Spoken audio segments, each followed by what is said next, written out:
Jóvenes y señoritas, pero que muy buenos días. Sean todos ustedes bienvenidos y bienvenidas a nuestra última clase de historia. Después de 18 semanas, ya prácticamente somos familia, ¿verdad? Nos conocemos de hace ya 4 meses, más o menos. Así que muy buenos días para cada uno de ustedes. Espero que hayas estado repasando, espero que hayas estado estudiando, organizando tu tiempo, distribuyendo tus energías para que puedas obviamente ir a ese examen y encararlo como se debe, con hidalguía, con emoción, con todo lo necesario para que lo puedas dar de la manera más óptima y la mejor manera, obviamente, para ti. Vamos a tomar una fotocaptura de pantalla porque siempre me olvido. Y espero que esta vez sí esté bien. He entrado 2 minutos tarde porque me llamaron de una notaría. Tuve que dejar un documento en Guaral. Y recién me están llamando hoy martes. El documento lo dejé la semana pasada. Vamos a saludar a la gente que nos saluda. Muy buenos días a Piero Kevin Santos López, a Mary Quispe Quiroz. Muy buenos días para ti también. Y a Lautaro Alfredo Guerra Colina. ¿Qué tal? También un saludo para nuestra tutora. Es tutora todavía, ¿verdad? ¿O es tutora? Es tutora, creo. Creo que han cambiado la tutora que antes estaba. No sé quién es este salón. En todo caso, muy buenos días también para nuestro tutor o tutora que debe estar ahí revisando, pero se está llegando tarde seguramente. ¿Qué tal haciendo? Am, Les paso el PowerPoint de esta clase. Bien, vamos a bajarle aquí un poco el volumen. Ajá. Pues esta clase era para poner, ¿saben qué? ¿Dónde está esta canción? Era para poner al Sambo Cabero y Augusto Polo Campos. Ahí se los dejo.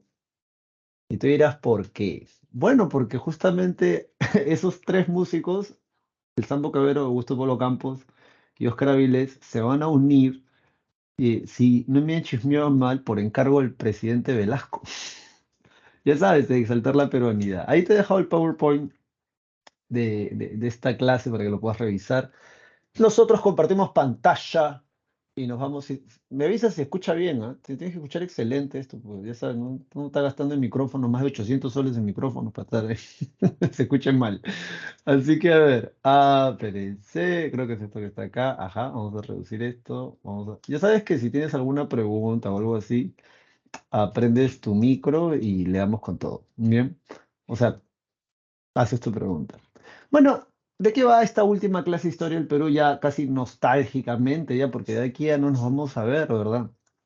Kevin, Alfredo, Mary, toda esa gente que siempre ha estado, están aquí, que eso es lo importante. Has llegado hasta la semana 18. ¿Tú puedes creer que en la sede central, por ejemplo, han cerrado aulas porque el número de estudiantes decrece tanto, y no porque estén estudiando en su casa, sino porque ya sacaron su cálculo matemático y dijeron, yo no lo hago, así que hay un meteorito en la sede central, no ingreso. Entonces, ya no asisten a las clases. Y eso desde el tercer, después del segundo examen. En cambio, tú estás aquí.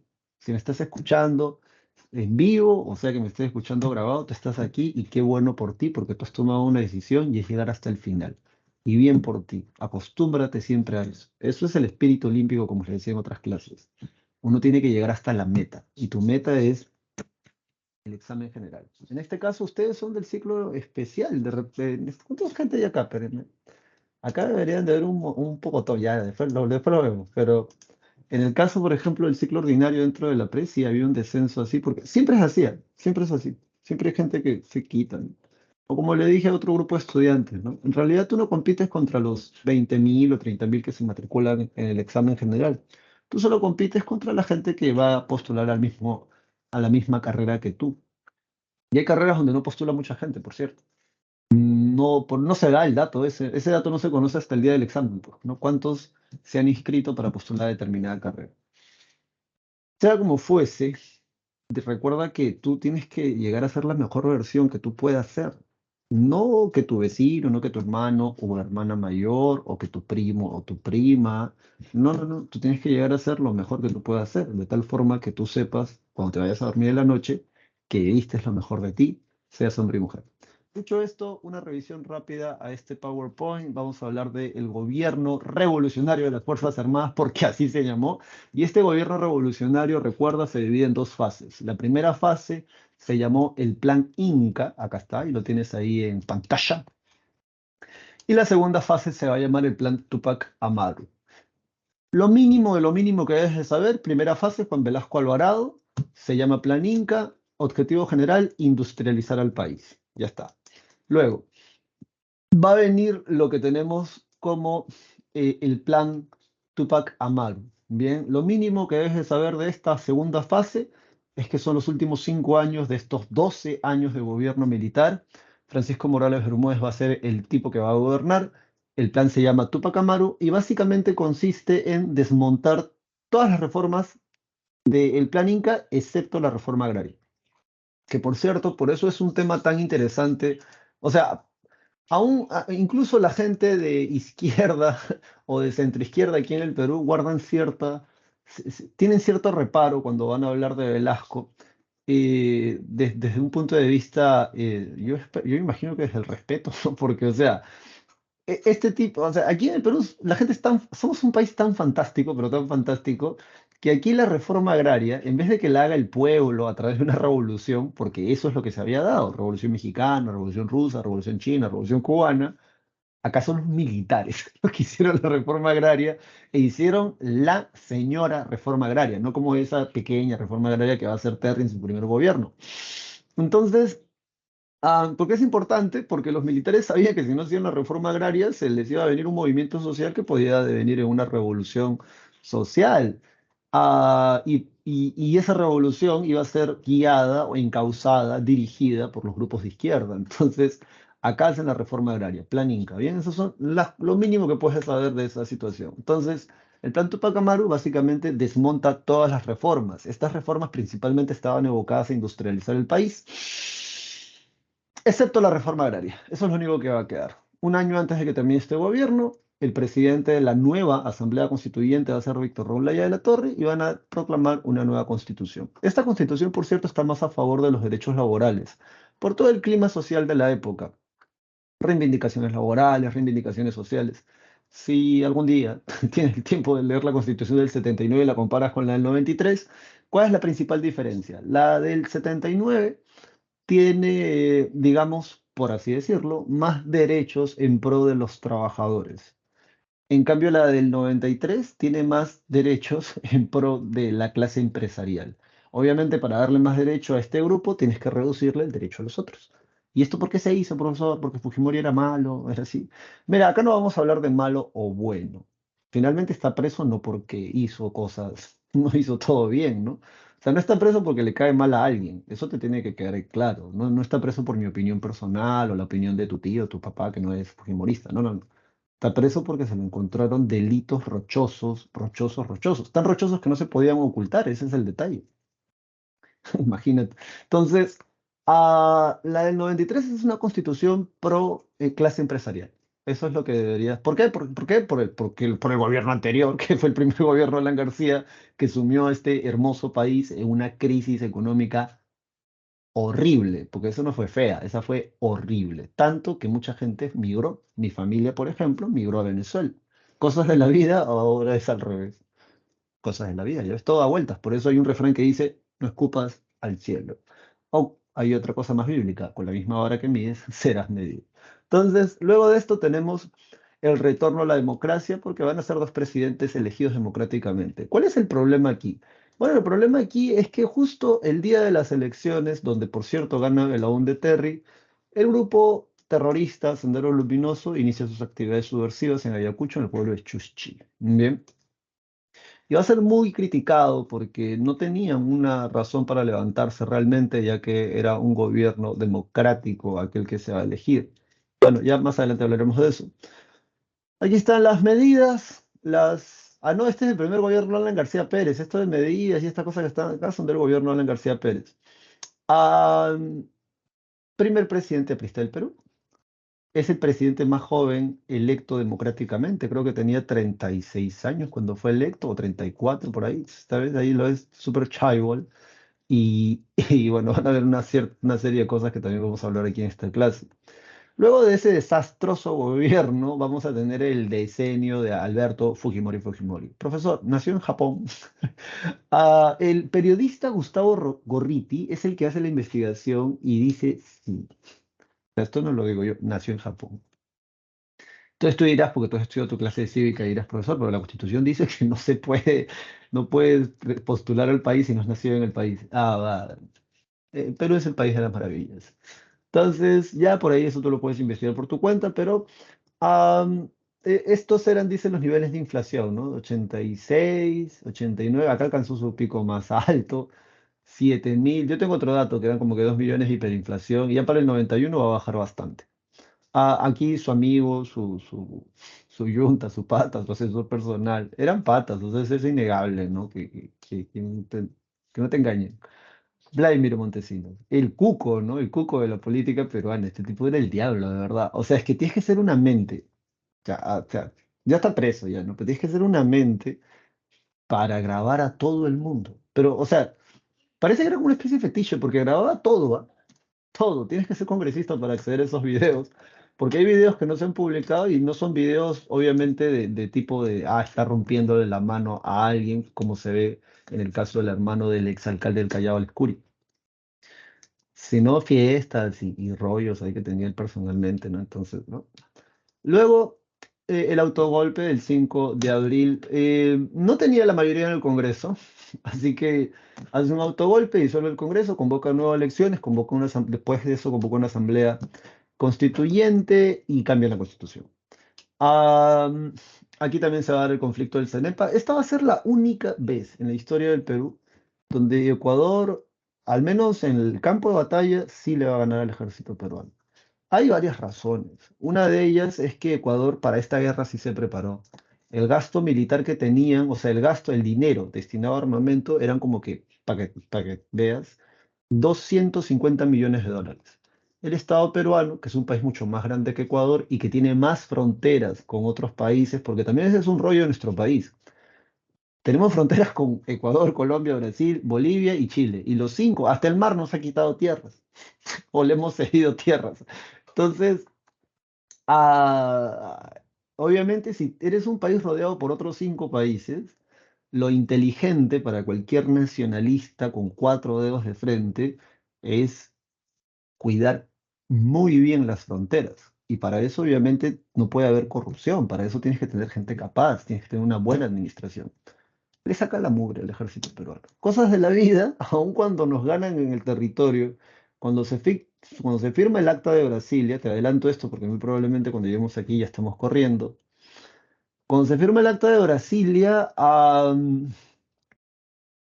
los países garantes le van a decir al gobierno ecuatoriano que no tenían ninguna razón para hacer esa guerra, porque ya 2 veces habían confirmado la peronía de Tumbes, Jaén y Maynas, y estos territorios también estaban incluidos. Entonces le van a pedir al gobierno ecuatoriano, a los militares, que se retiren de la zona. Así que fue como que un doble knockout, por así decirlo, ¿no? Y bueno, acá se ve, pues, ¿no? Este video es famoso, hay que aquí a mencionar. ¿Dónde está? ¿Está mencionado o no está mencionado el tipo que lo hizo? Vladimiro Montesinos, verdadero jefe del Servicio de Inteligencia Nacional, el SIN, esta es la salita del SIN, por cierto, pues si no sabes, histórico, ¿eh? Durante la presidencia de Alberto Fujimori, contando fajos de dinero destinado al soborno de dueños de medios de comunicación frente a 2 testigos. O sea, imagínate, ahí está la plata, mira la plata, mira la plata. Ahora, hay algo que hay que mencionar, ¿no? O sea, ¿tú lo harías? Hay una teoría en psicología que se llama el efecto Lucifer. Aquí no estamos hablando de religión ni nada, es ciencia. Hay una teoría en psicología que se llama el efecto Lucifer y que básicamente dice que si las condiciones son dadas, cualquier persona podría cometer algún tipo de acto inmoral o algún tipo de acto de corrupción. Por eso la pregunta que te hacía, ¿no? O sea, a veces es fácil juzgar cuando tú no estás involucrado en el tema. Pero ¿te has puesto a pensar qué pasaría si a ti te ofrecen algo así? O sea, estás en un puesto de gobierno, una empresa y te ofrecen una montaña de dólares y te dicen, pero firma nomás, pues nadie se va a enterar, tampoco te dicen, ¿no? Entonces, tú lo harías. Em, Una microprueba de eso, por ejemplo, es si eres capaz de devolver el dinero extra cuando te lo dan en el bus. A la mayoría, o al menos a un par de personas, te debe haber pasado, ¿no? Das un sol y el cobrador, el cobrador está volado y te da vuelto de 10, por ejemplo. Lo devuelves, bien, entonces ahí es donde ves tu carácter moral, por ejemplo. Porque fácil es juzgar y señalar, eso está en la Biblia, ¿no? Pero cuando se trata de uno, esa es la verdadera lucha, ¿no? Ese es el verdadero vacilón de la vida, ¿no? Saber si vives de acuerdo a tu propia ética y tu propia moral. Por eso la Biblia dice, con la misma vara que mides, serás medido. Bueno, vale la pena mencionar que el que presenta este video es Fernando Popio Olivera, o sea, hay que mencionar. O sea, este no, pero sí él menciona, él presenta este video en el Hotel Bolívar y ala, va a ser un escándalo, bien, porque ahí se va a caer todo el régimen. Acá está, Fernando Popio Olivera, presentando en VHS, antiguo soporte. Antes eran así los videos, nada que yo tengo en mi celular, profesor, 80.000 videos. No, no, no. Antes tú tus videitos los guardabas acá en un cassette. Y antes de esto era otro, que es el Betamax. Y acá está la famosa marcha de los cuatro suyos. Acá está, este es el video, uy, Roche, mira cómo se está poniendo ahí la plata. Roche, falta. Y bueno, acá están puestos, o sea, como te digo, no es que nos caiga mal, yo no conozco a Fujimori, pero tú con esta clase, al terminar, deberías más o menos entender por qué, ah, por qué hay tantos antifujimoristas de izquierda, de centro, de derecha. Y es porque realmente le hizo un daño al aparato administrativo del país, haciendo que la corrupción sea costumbre. O sea, y eso es grave, porque cuando la corrupción ya es costumbre, lo que tenemos es que todo empieza a funcionar mal. Y tiene que venir alguien o tiene que venir un grupo de personas que traiga una nueva mentalidad, porque sí, pues, ¿no? La frase esa de González Prada, donde pones el dedo salta la pus, parece que eso es una cosa actual todavía. No hay lugar dentro del Estado peruano donde tú te pongas a investigar un poquito y no descubras algún anticucho, como decía un amigo. Y bueno, la otra cosa rochosa que puedes ver acá es que la mayoría de los presidentes, hasta Pedro Pablo Kuczynski, hasta Vizcarra, creo, han sido acusados de manera directa o indirecta por algún acto de corrupción. Y ya está. ¿Ves? Acá está, ¿ves? Situación de los expresidentes del Perú. En prisión, prófugo, impedimento de salir del país hasta que se suicidó, oyento mal, investigado. Todos ellos, por cierto, están atravesados por el caso de Odebrecht, o al menos desde Toledo en adelante. Y ya más o menos vamos a ver. Profesor, ¿qué fue la Comisión de la Verdad y Reconciliación? CBR, ya, eso lo vamos a ver en clase. Y han incluido, por cierto, han incluido para este ciclo el segundo gobierno de Alan García Pérez. Así que por ahí bacán, hay que estudiarlo. No te lo van a preguntar en tu examen. Y el baguazo, esas cosas, sí, las vamos a ver ahora en clase. Bien, este es el timeline, la línea del tiempo. Pedro Castillo Terrones 2021, punto suspensivo. Se pasaron. ¿Sí? No es Pedro Castillo ya. Ahora es Dina Boluarte, ¿no? Y bueno, vamos entonces a iniciar esta clase. Creo que podemos utilizar esto. Y nosotros iniciamos la clase. Si no hay ningún comentario, no lo hay. Muy bien, entonces nosotros nos vamos para acá. Muy bien, jóvenes y señoritas, entonces arrancamos con el gobierno revolucionario de las Fuerzas Armadas. Ah, ¿Por qué se llama así? Porque acá somos así, pues no súper loquísimos, ¿no? O sea, acá los que son revolucionarios realmente no son la gente de izquierda, no es el APRA, no es el Partido Comunista. Acá los revolucionarios son los militares. Bien así, es una cosa. A mí me da risa porque de verdad que hay que ser loco. Ah, Recuerda, un poco de memoria, Belaúnde Terry va a ser, van a ir a Palacio de Gobierno con tanques militares, este, lo van a sacar del Palacio de Gobierno, se lo van al aeropuerto Jorge Chávez y se lo van a extraditar a Argentina. En la madrugada del 3 de octubre, o el día sí, el 3 de octubre por la mañana, Velasco llega en helicóptero a Palacio de Gobierno. 6 días después, o sea, no se esperaron mucho, ¿ah? 6 días después, pácata, mandan a los militares a sacar a la gente del International Petroleum Company. Aunque para nosotros en la actualidad tal vez no es algo tan representativo o significativo, lo cierto es que ese día la gente va a aplaudir y a ese día le van a poner el Día de la Dignidad Nacional. ¿Por qué, profesor? Porque las empresas en clave que vienen desde la República Aristocrática eran lugares donde la ley peruana no se aplicaba. Eran lugares donde se aplicaban las leyes de los países de origen de estas empresas. habían firmado contratos, o bien por debajo de la mesa, o bien públicamente, muy favorables a estas empresas, y rochosa y claramente en detrimento del Estado peruano. Eso entre otras perlas más. Entonces, el escándalo de la página 11, como les decía, va a ser la gota que derrama el vaso, va a ser el pretexto, porque aquí van a ver de nuevo que el Estado peruano sigue sometido a los intereses de países más desarrollados. Entonces, 6 días después, intervienen la International Petroleum Company y al año siguiente van a declarar ese día como el Día de la Dignidad Nacional. Muchos sectores van a aplaudir esa intervención, de hecho. Lo que no nos van a contar es que después el Estado peruano tiene que indemnizar a la IPC con 76 millones de dólares, cuando en realidad la IPC le debía al Estado peruano más de 250 en impuestos. Entonces, o sea, bueno. Luego acá tenemos un texto del gran Pablo Macera, ya es un historiador que ya murió. Pablo Macera fue, por cierto, estudiante o discípulo de Jorge Basadre. De hecho, tiene un libro muy bonito titulado Conversaciones con Jorge Basadre. Pablo Macera le hace unas preguntas, muy interesante esa conversación.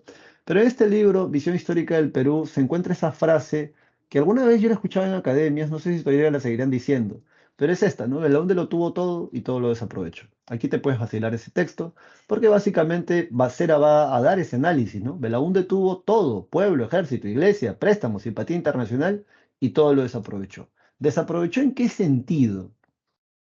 Acuérdate, por favor, la reforma agraria. Antes de este primer gobierno de Belaúnde estaba la Junta Militar. Y la Junta Militar, y esto era algo que los militares lo tenían muy en claro, se tenía que hacer la reforma agraria para evitar una revolución tipo izquierda en el Perú. Entonces, cuando Belaúnde llega al poder, no hace la reforma agraria. Lo que hace es una pequeña reforma agraria en la convención en el Cusco, en mesa pelada, en mesa redonda. Y ya sabes, el escándalo de la página 11 propicia su caída. Entonces, bueno, iniciamos con esto, ¿no? La primera fase del gobierno revolucionario es la fase ya denominada el Plan Inca, así que ahí eso tú lo tienes que tener claro como el agua. Juan Velasco Alvarado va a ser el tipo que va a dar la hora, el general Juan Velasco Alvarado. Las propuestas ideológicas, dice aquí, propuestas reformistas de la Comisión de Estados eh, para América Latina y el Caribe, y las nuevas ideas del rol de los militares del Centro de Altos Estudios en el CAEN. Tanto la CEPAL como el CAEN van a llegar a la misma conclusión que parece obvia, pero es que realmente hay cosas que hay que decirlas. Y esto es que ningún país del primer mundo es un país del primer mundo siendo un país primario exportador. En algo tienen que enfocarse y algo tienen que producir y venderle al resto. Bien. Piensa por favor en los países que conforman el G5, el G7, el G20. Creo que por ahí está Brasil.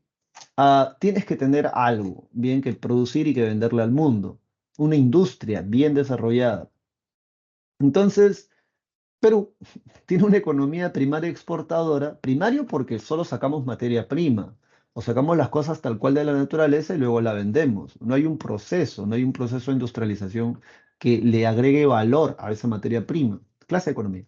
Entonces, esta gente va a decir, bueno, lo que hay que hacer es industrializar el país, pero aquí viene el detalle. Esta industrialización va a ser desde el gobierno hacia abajo. Y ya te he dicho, o sea, te lo vengo diciendo, de hecho, desde nuestras primeras clases. Mucho tiene que ver con la mentalidad. Porque, por ejemplo, en este libro que está acá, que ya te lo he mostrado antes, que es el libro de Historia de la Corrupción del Perú de Alfonso Quirós, él va a decir que, claro, se hicieron estas reformas, pero finalmente también los militares, algunos generales, oye, no todos, ¿no? Pero algunos generales van a terminar pelándose la plata. Entonces, ¿de qué sirve tener buenas leyes? ¿De qué sirve poner leyes más severas, por ejemplo, contra la delincuencia, si así se quiere? Yo creo que las leyes más duras que deben de haber en nuestro país deben ser en contra de políticos corruptos.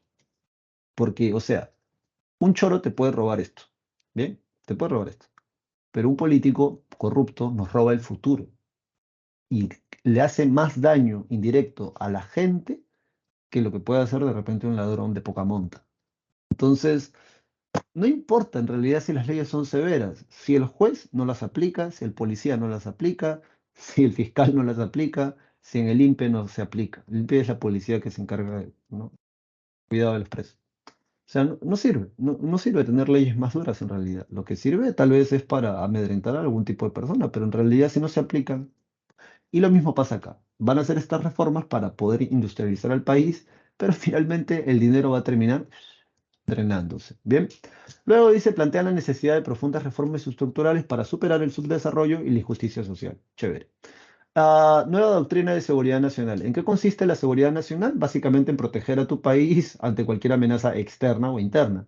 Van a demandar, dice, demanda de la integración social y para ello requerían desarrollo económico. Claro, no puede haber seguridad nacional sin desarrollo económico. Esta frase del Plan Inca que va del 68 al 75 tiene como objetivo general, ya te lo dije, pero acá está la definición, digamos, amable, modernizar al país a través de la aplicación de reformas radicales. ¿Por qué radicales? Porque para poder industrializar el país, entre otras cosas, van a expropiar, van a estatizar empresas privadas. O sea, imagínate, tú eres el dueño de la mayor, de la fábrica de harina de pescados más grande del Perú. Entonces vienen los militares, te tocan la puerta y te dicen, loco, quiero comprarte tu empresa. Y obviamente tú vas a decir, no, no quiero. Entonces, ¿no quieres? No. Y oh sorpresa, un día te matan y el Estado se queda con tu empresa. Bien, o sea, eso ocurrió acá, por cierto, por eso lo cuento así. Nacionalista y antioligárquica. ¿Por qué el tema de la oligarquía vuelve a sonar acá? Mira que oligarquía es un concepto que lo venimos escuchando desde Esparta, ¿eh? Porque todavía existía un pequeño grupo de familias que gobernaba el Perú o que era dueño o dueña de la mayor cantidad de tierra cultivable. Mucha de esta tierra, además, de manera ilícita, o ellos o gente anterior a ellos se las habían quitado a las comunidades campesinas en el Perú, sobre todo en el sur andino, por ejemplo. Y todas estas reformas se van a dar por la vía autoritaria, como te decía, desde el gobierno para abajo. Medidas económicas, estatizaciones. Objetivo, controlar los recursos estratégicos para obtener autonomía económica. A este concepto lo van a llamar capitalismo de Estado. Ya sabes que el capital es el dinero o algo de valor. En este caso es del Estado. Y ese es otro rollo, ¿no? Porque cuando tú ves los países industrializados, lo que tenemos son dos cosas que van de la mano. Primero tenemos un grupo burgués, por ejemplo, te estoy resumiendo mucho esto, ¿no? Pero esto es lo que se ve en términos generales. Tenemos un grupo de burgueses, o sea, tenemos un grupo de empresarios que necesita que se respeten su propiedad privada, en este caso es la empresa, y para eso también ellos, a la par, tienen amigos o ellos mismos postulan al gobierno. ¿Para qué? Para que las leyes se puedan respetar en función de su propiedad privada. Y es así como estos estados comienzan poco a poco a desarrollarse, además obviamente de que tenían tradiciones militares, aparato administrativo y todo eso. Y poco a poco se comienzan a industrializar. Hay una sinergia entre esos dos grupos en función del desarrollo del país. Y para eso, ¿hay corrupción? Sí, pero tiene que ser mínima. En cambio, acá lo que tenemos más bien es que parece que es una costumbre, es un hábito tirarle cabeza, o sea, meterle cabeza al Estado peruano, de alguna manera robar, porque ese es el término, o sacar algún tipo de beneficio personal que sería ilegal, y no propiciar esta idea de un desarrollo económico sostenible. Ah, sí, sí, básicamente es eso. Entonces, en este capitalismo de Estado se va a tratar de que el Estado, a través de leyes y reformas, pueda industrializar al país. Pero ya, pues, ¿no? O sea, tú puedes tener la caña de pescar, pero si no tienes la mentalidad de pescador, no la haces, compadre. Bien, entonces, tú pasas. ¿Qué van a decir después? Impulsar la industrialización del país a través del modelo EASY. ¿Qué significa esto? Industrialización por sustitución de importaciones. Bien, ese es el modelo EASY. Está bastante fácil, ¿ah? Te lo vayan a preguntar. ¿Modelo EASY qué cosa es? Industrialización por sustitución de importaciones. Profesor, no entiendo. Por ejemplo, piensa en las computadoras. Acá en el Perú no se fabrica ni un solo pinche clavo. ¿Cómo, profesor? Mira, hasta donde yo sé, de repente me estoy equivocando, pero hasta donde sé, acá en nuestro país, a pesar de tener hierro y todo lo necesario para producir acero, aquí no producimos clavos, aquí no producimos agujas, por ejemplo. Todo eso viene de afuera, hasta donde yo sé. Ojalá ya haya cambiado. Pero ¿eso qué significa? Que no tienes un desarrollo industrial en el sector, por ejemplo, siderúrgico. Puedes importar ese acero, pero no es que tú lo produces. Bien, voy a averiguarlo, de hecho, porque yo ojalá ya haya cambiado, pero hasta donde yo sabía aquí no se hacía ni una aguja, todo viene de Asia. Entonces, y acá hay materia prima para hacerlo, eso es lo curioso. O algo más moderno y contemporáneo para ti, acá no se ensamblan computadoras, nosotros tenemos que comprarlas de afuera. Entonces, si fuesen computadoras en el caso de Velasco, Velasco hubiese dicho, hay que hacer computadoras para dejar de importar. Y eso es industrializar el país para dejar de importar cosas. Hay que industrializar nosotros mismos. Bueno, acciones, anulación del acta de Talara, expropiación de la IPC, Día de la Dignidad Nacional, creación de las empresas públicas. Como es un gobierno nacionalista, todo es Perú. Petroperú, Electroperú, Minero Perú, Telefónica del Perú, etcétera, etcétera, etcétera.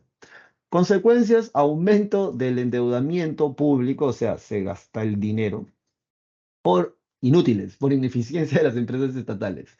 Y además se mantuvo la dependencia con los Estados Unidos al ser el mayor importador de nuestros minerales o materias primas.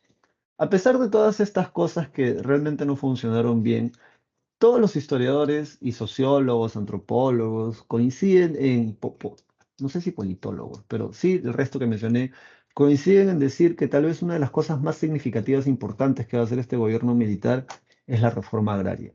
Aquí tenemos un cachito, un trocito del discurso de Juan Velasco Alvarado el 24 de junio de 1962. Velasco va a decir cosas muy interesantes. Por ejemplo, que el campesino no es ningún indio.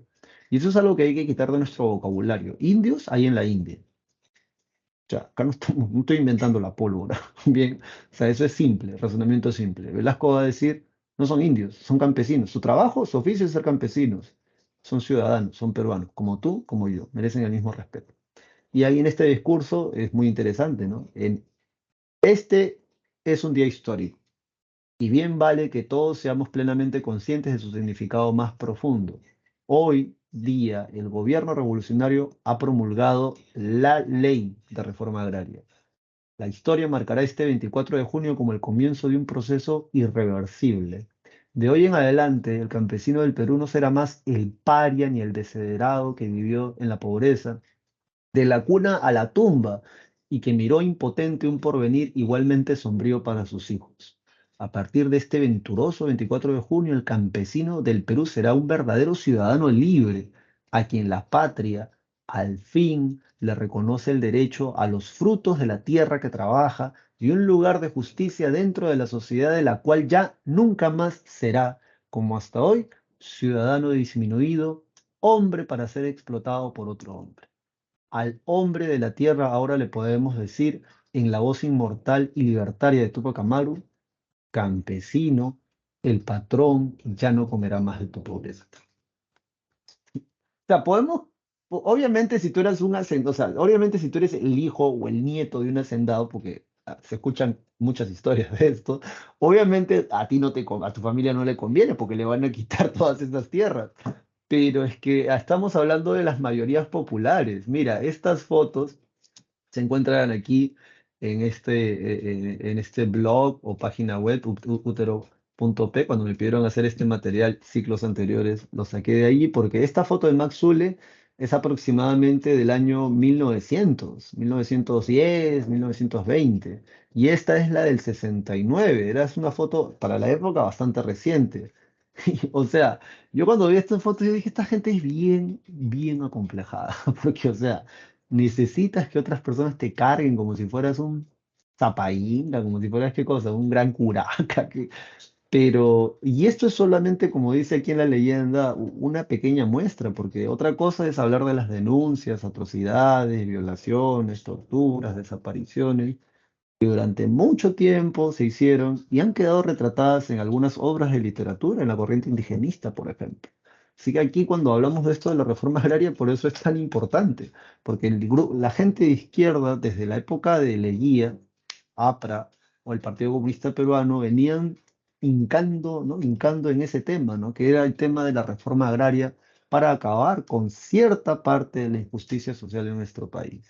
Imagínate, ¿no? Varón o señorita que me estás escuchando, si en la actualidad todavía hay gente que discrimina, a otros peruanos o peruanas por su condición social, étnica o regional o algo así. ¿Tú te imaginas en estos tiempos? Entonces, era bastante feo. Dicho esto, la ley de reforma agraria es la ley 17716. El 24 de junio no es ninguna fecha casual. Leguía a ese día le había puesto el Día del Indio. Velasco le pone el Día del Campesino. Los incas, el Inti Raymi. Bien, entonces, objetivo, mejorar el nivel de vida del campesinado, erradicando el monopolio de la tierra, porque estaba en manos de la oligarquía aquí en la costa y de los gamonales en la sierra. Y esto tal vez es una de las más importantes también, evitar así el avance radical de los movimientos de izquierda y guerrilleros. Medidas, expropiación de los latifundios y las haciendas ganaderas, la tierra es para que la trabaja en esa frase, y se van a crear para esto las CAPs y las SAIs. Esto es bastante, o sea, esto usa mnemotecnia, ¿no? Las CAPs se crean para administrar estas tierras que se le van a expropiar a las haciendas más modernas, porque acuérdate que las haciendas más modernas están en la costa, y las SAIs para administrar lo que vendrían a ser las haciendas de la sierra. Dato curioso, en Ayacucho parece que la reforma no se va a dar del todo bien. Oh, así he escuchado. ¿Qué cosa significa CAPS? Porque esto lo ha preguntado San Marcos en un examen general hace en 2012, creo, y en 2018. Las CAPS son corporación de asociación. eh, ay, no, espérate, no te lo digo acá. ¿Dónde está, señor CAPS?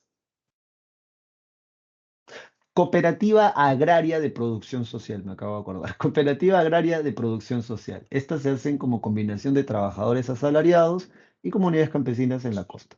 Las SAI son Sociedad Agraria de Interés Social. Lo repito de nuevo. Cooperativa Agraria de Producción Social se hace en la costa, donde están las haciendas modernas, y en la sierra se dan las SAIs. Sociedad Agraria de Interés Social. Bien, básicamente las comunidades campesinas ahora van a tener el acceso a esta tierra que antes se les había quitado.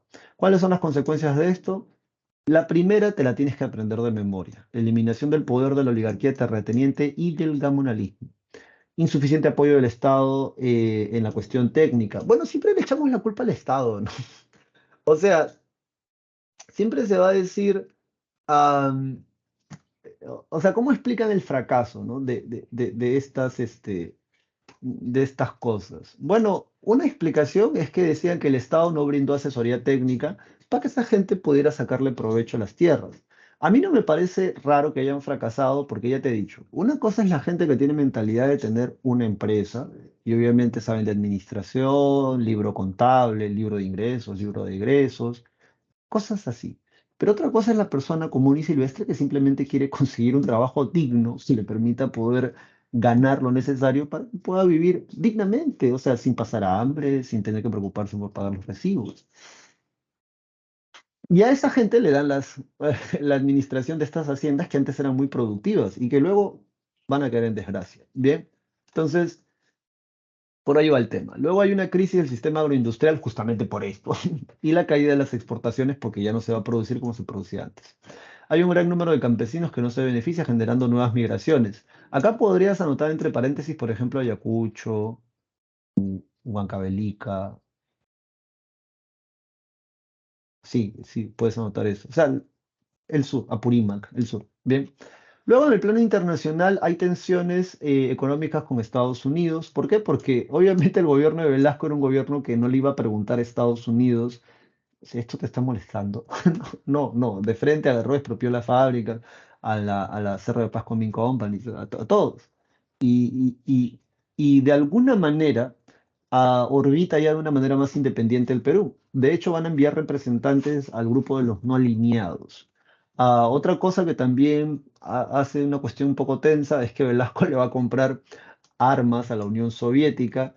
¿Y, y por qué? Porque, y esto ya se sabe, o sea, antes era como una especie de rumor, pero en la actualidad ya se sabe que durante el gobierno de Velasco estaban esperando este año.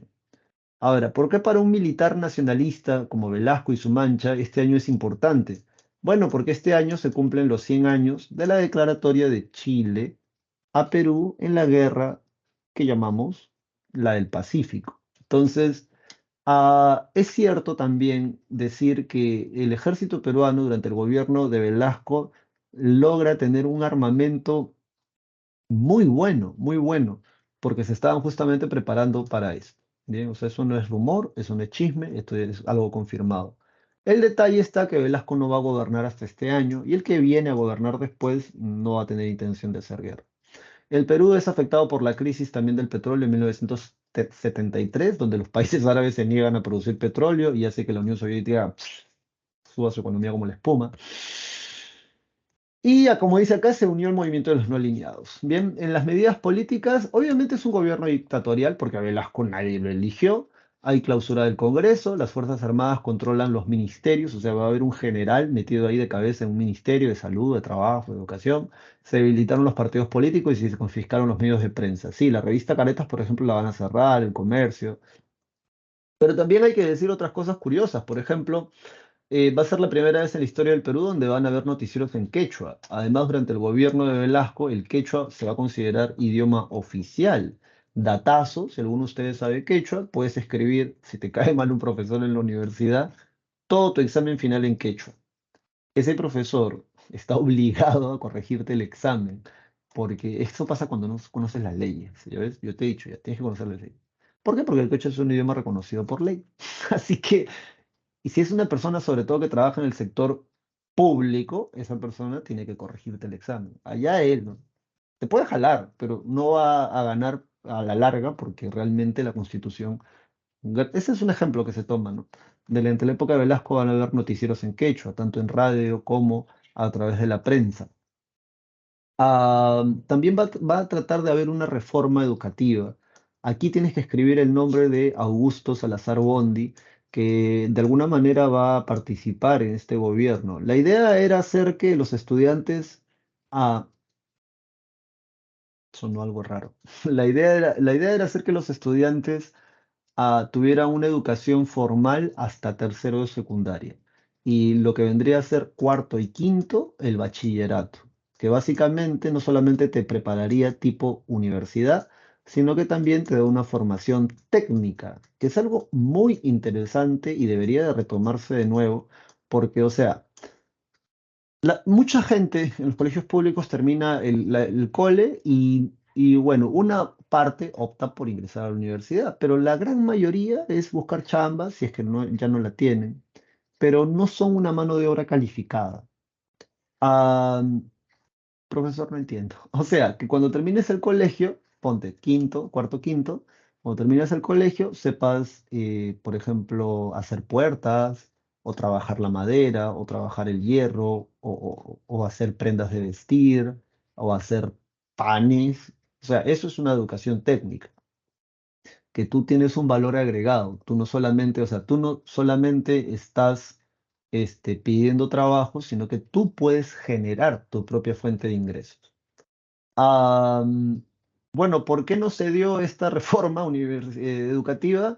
Se crea el SUTEP y le hacen un tremendo paro y tremendas huelgas, que por cierto es un tema delicado en cierto sentido, porque hay que decir que en esos años hay mucha gente, hay muchos profesores que no son profesores de carrera, simplemente lo eran porque vivían en provincia y era la única persona que sabía leer o escribir y hasta cierta cantidad de años todavía se seguía arrastrando esta mala costumbre. Yo me imagino que ya, pues ya la mayoría habrán ido al retiro, ¿no? O sea, ya estamos en el 2023. Entonces, es todo un tema. Luego de esto se crea el Sistema Nacional de Movilización Social. ¿Qué cosa es el Sistema Nacional de Movilización Social? Sin jefes. O sea, el acrónimo, ¿no? Sin amos. Eh, Carlos Delgado, conocido como la aplanadora. ¿Por qué? Porque la idea era que, tú ya sabes, tú y yo ya hemos vivido esto. Espérate, algo está sonando. No, pero acá no es. Todo está bien, todo está bien. Bien, entonces, Carlos Delgado, conocido como la planadora, la idea del Sistema Nacional de Movilización Social es algo muy elemental. Acuérdate que tú tienes que aprender lo más elemental de cara a tu examen, sobre todo si en tu examen son 5 preguntas en historia. La idea era que esta pirámide, ¿no? Que siempre es encumbrada, la idea era aplanarla, ¿bien? aplanarla, de tal manera que te quede así, no tan en punta, ¿bien? Por eso se le conocía como la aplanadora a este señor. Am, ¿Qué cosa es el Cínamo? Básicamente es una institución encargada de difundir las nuevas leyes, estas leyes reformistas, que, am, estas leyes reformistas que para dárselas a conocer a la gente, para dárselas a conocer a la población.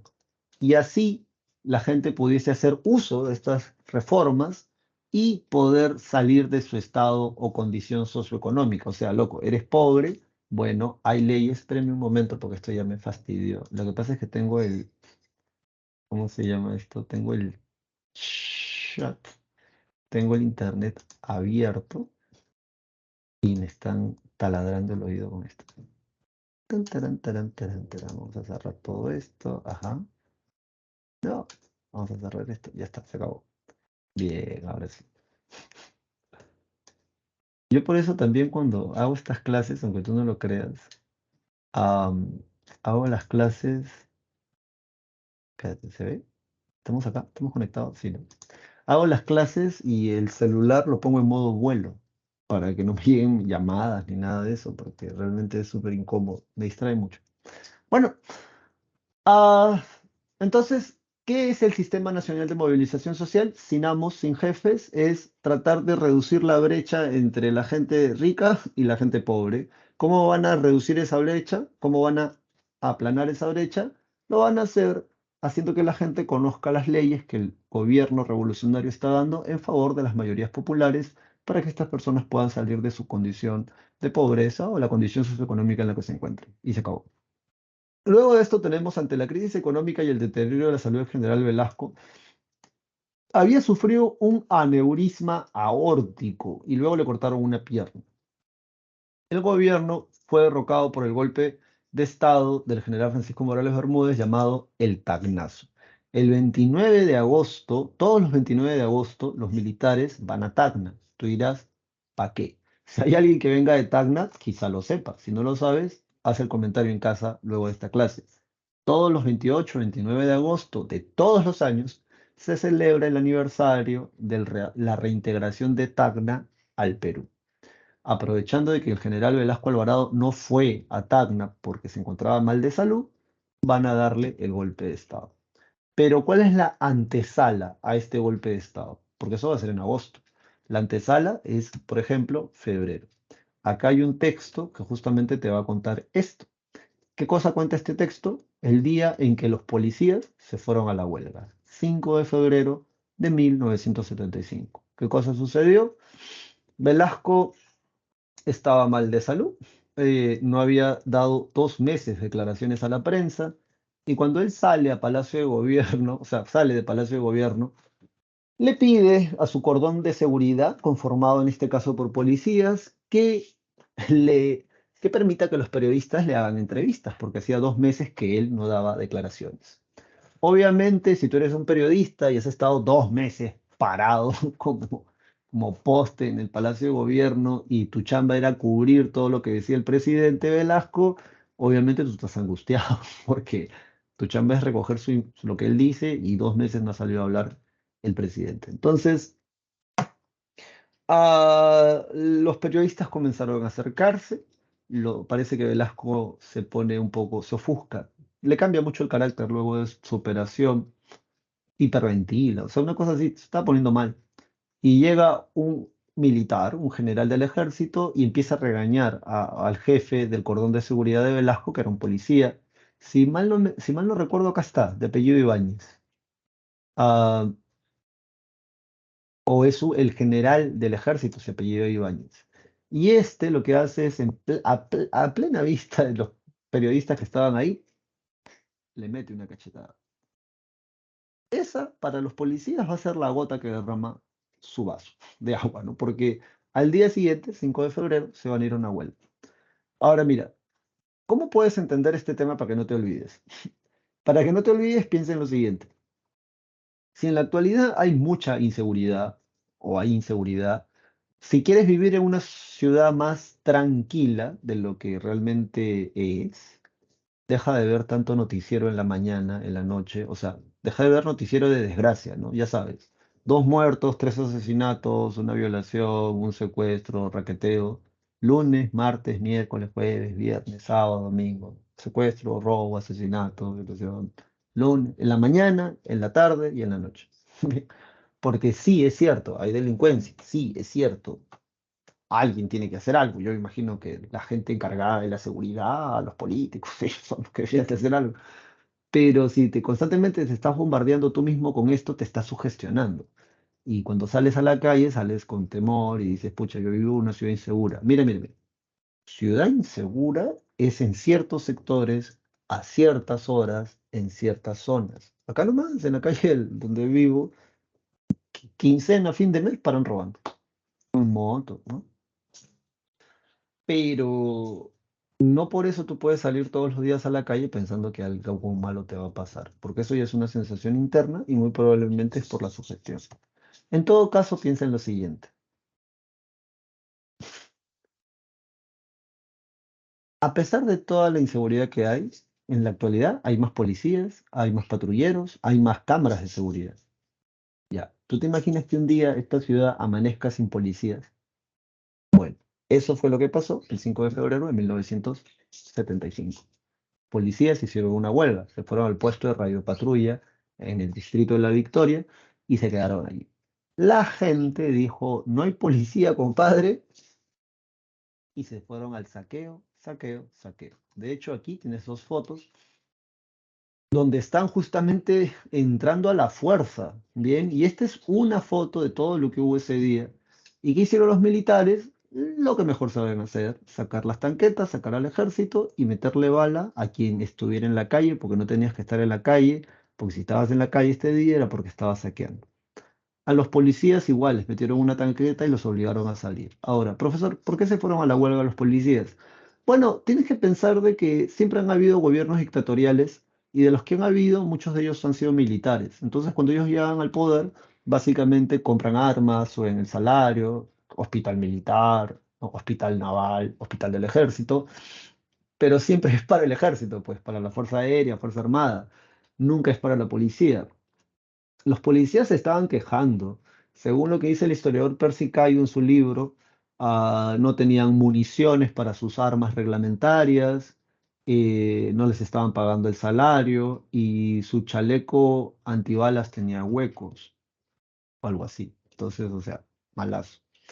En agosto se da la segunda fase, el plan Tupac Amaru, y ahí ¿qué dice? ¿Ves? Inicio del desmantelamiento del Cínamos, implanta toques de queda y estado de sitio en la ciudad de Lima. Las revistas de oposición se las van a devolver a algunas personas, como por ejemplo Caretas. En el caso de Luis Banquero Rossi, por cierto, fue asesinado durante el gobierno de Velasco. Profesor, ¿fue el gobierno? No se sabe.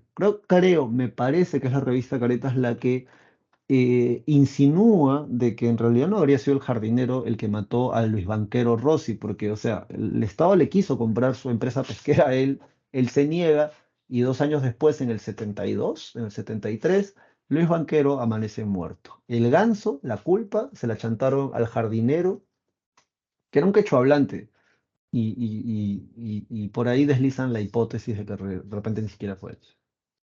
Pero la cosa es que una vez muerto Luis Banquero, el Estado se quedó con su empresa.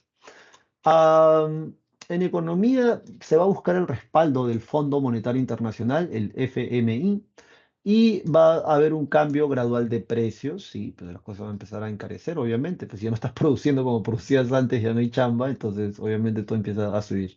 Hay constantes huelgas sindicales y un paro nacional que va a ser alucinante, el 16 de junio de 1977, y esto hace que Francisco Morales Bermúdez convoque a una asamblea constituyente. El presidente de esta asamblea, no te debes de olvidar, recuérdalo, es Víctor Raúl Allá de la Torre, establece la ciudadanía, la mayoría de edad a los 18 años, así que ahí gracias, y le otorga el voto incluso a la gente que no sabe leer o escribir en el país. Luego, sobre el retorno a la democracia, algo así como el retorno del Jedi, viene el segundo gobierno de Fernando Belaúnde Terry. El detalle con esto es que justamente también el día de las elecciones, el grupo Sendero Luminoso inicia sus actividades en el pueblo de Chuscha, Ayacucho, quemando ánforas.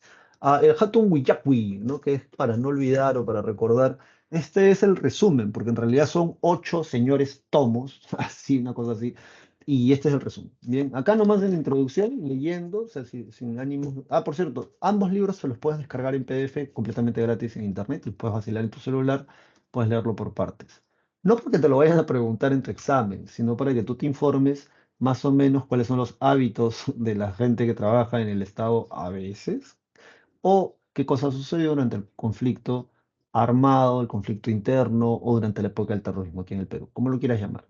Básicamente aquí lo que va a decir es que en el caso peruano, el principal grupo subversivo, Sendero Luminoso, quien provocó el mayor número de víctimas fatales, sobre todo en la población civil. De acuerdo con los testimonios recibidos, 54% de las víctimas fatales reportadas a la Comisión de la Verdad y Reconciliación fueron causadas por Sendero Luminoso. Y dice 54%, o sea, hay un porcentaje de víctimas fatales, o sea, civiles, que no eran ni militares ni senderistas, que también murieron. ¿Quién crees que mató el resto? Bien, por eso, más adelante está, por cierto. La verdad que el país necesita asumir en toda su gravedad es que el Perú rural, andino y selvático, quechua y ayánica, campesino, pobre y con escasa instrucción formal, se desangró durante años sin que el resto de la nación se percatara. Cuando dicen sin que el resto de la nación se percatara, realmente lo que están diciendo es que sin que Lima supiese. Se percató la verdadera dimensión de la tragedia de ese pueblo ajeno dentro del Perú. Bien, entonces, así se inicia el gobierno, segundo gobierno de Fernando Belaúnde Terry. ¿Qué pasó? ¿Qué fue? ¿Qué sucedió? Primero dice, le devuelve los medios de comunicación a sus dueños originales, esto porque vienen saliendo del gobierno militar. Realizaron elecciones municipales, y ahí está chévere. Busca obviamente el respaldo del Fondo Monetario Internacional para prestarse más dinero para poder sacar al país de la crisis. Hay medidas económicas liberales ortodoxas. Mira, cuando tú escuches liberalismo ortodoxo, tú inmediatamente piensas, o sea, así, ipso facto, piensas en cómo era la economía antes de 1929, porque básicamente eso es liberalismo ortodoxo, ¿eh? Profesor, no entiendo. Ya, te explico rápido. Liberalismo ortodoxo básicamente significa que el Estado no interviene en la economía, que el Estado deja que compren, que vendan, que inviertan, todo lo que quieran. El Estado no se va a meter. Regula algunas cosas, pero en cuestión legal, de leyes, ¿no? Esto es tuyo, este es el impuesto que tienes que pagar. Más nada, no se mete en economía. Eso es liberalismo ortodoxo y eso es lo que el Fondo Monetario Internacional le va a pedir a Belaúnde Terry que haga, que vuelvan, que no intenten esto de la industrialización, ¿no? Sino más bien que sigan sacando materia prima.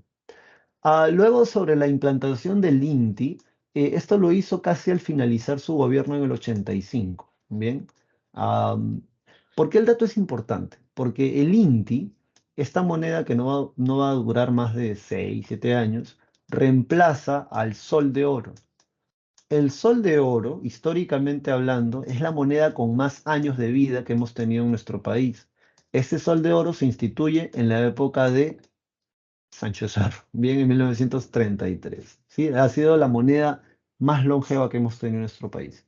Por ahí de repente el sol se apuntará a ser la más longeva.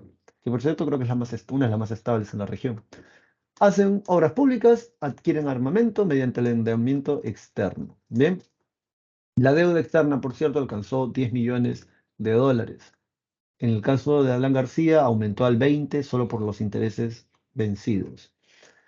En la cuestión internacional, Ecuador otra vez reclama estos territorios hablando de esto del falso Paquilla. ¿En qué consiste esto del falso Paquilla? Esto es muy, muy sencillo realmente. Si esto fuera la frontera, ¿no? entre Perú y Ecuador, hay un puesto acá que se llama Paquilla.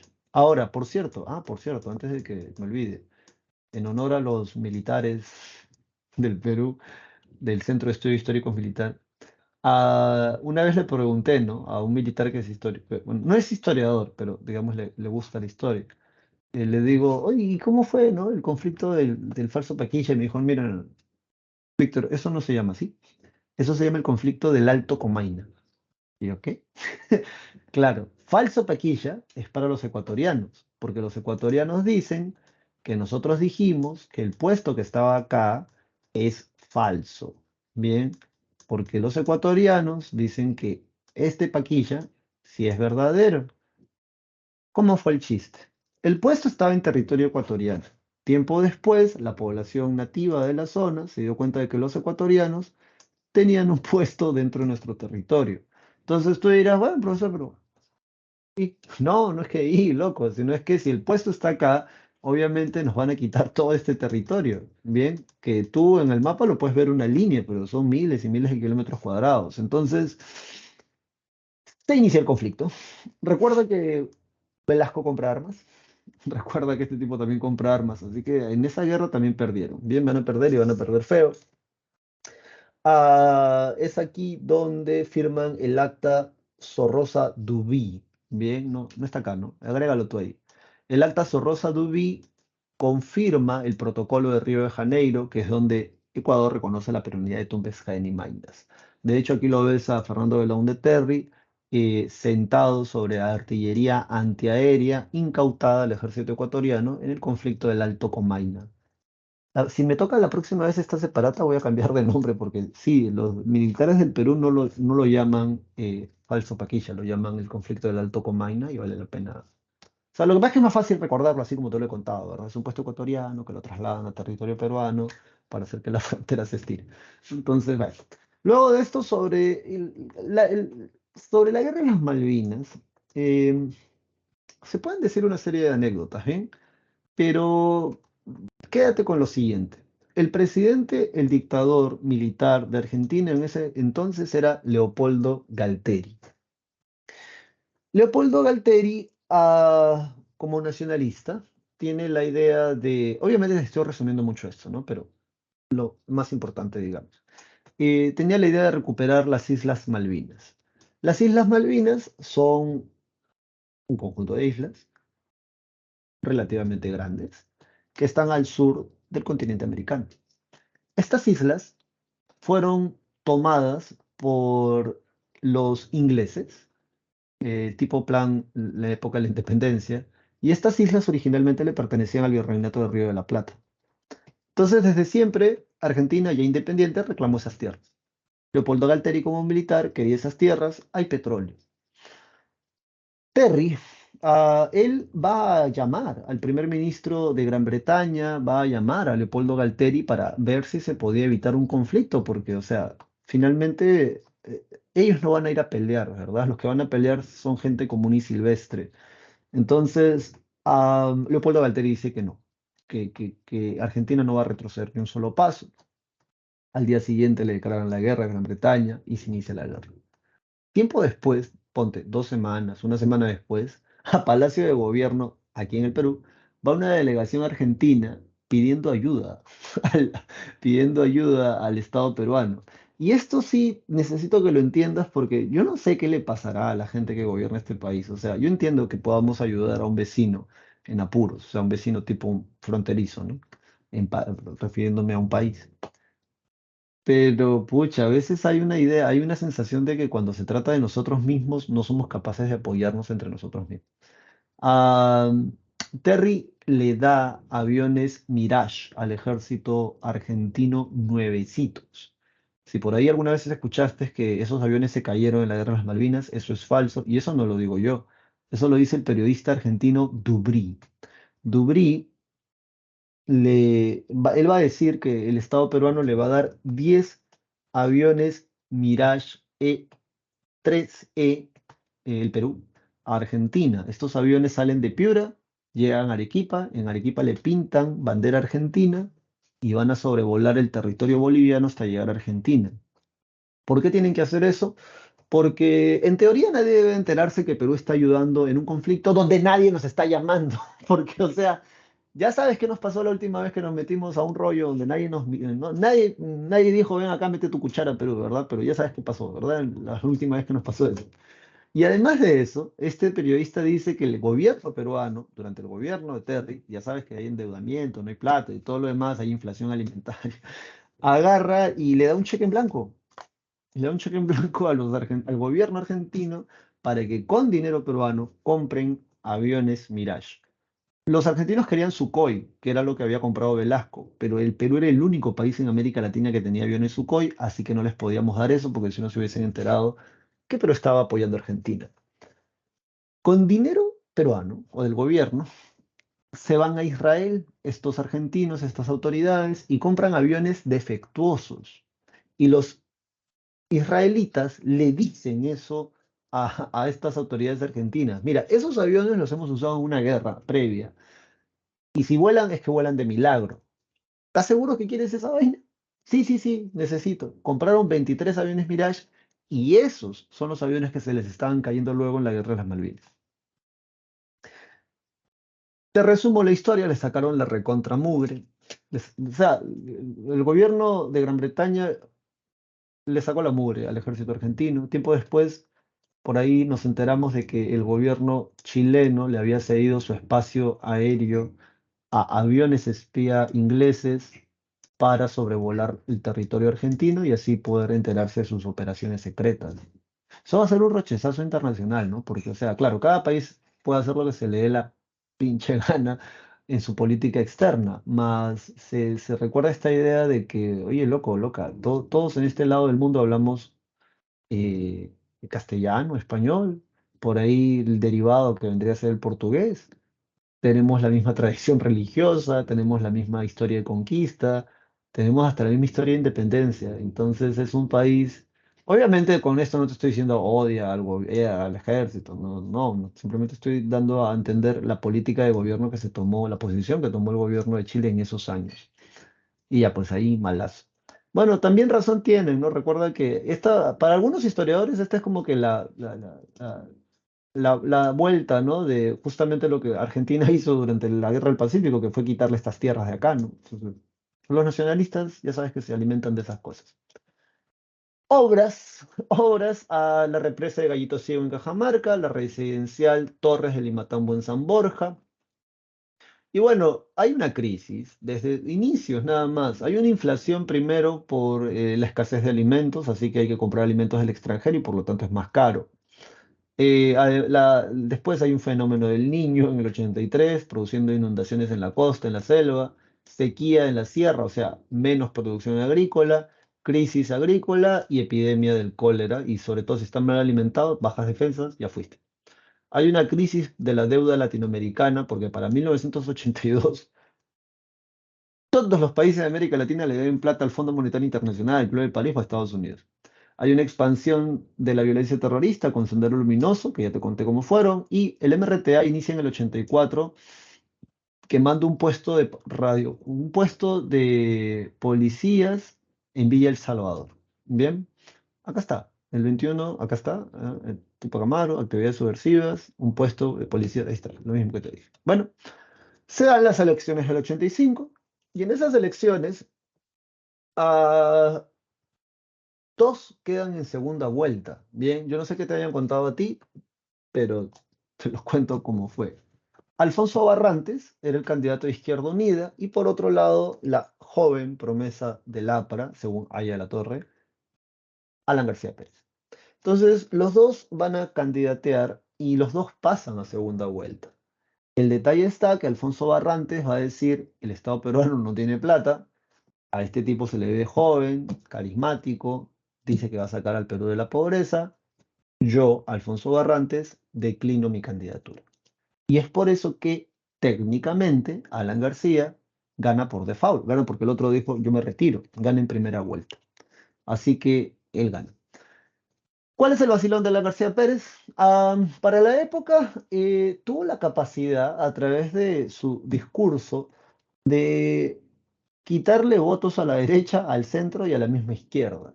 El día de las elecciones, yo me río porque el día de las elecciones, un día antes de cierre de campaña, dan obviamente el discurso de cierre y dicen que una paloma blanca se le posó en el hombro. ¿Te acuerdas? Como le pasó a Fidel Castro que te conté.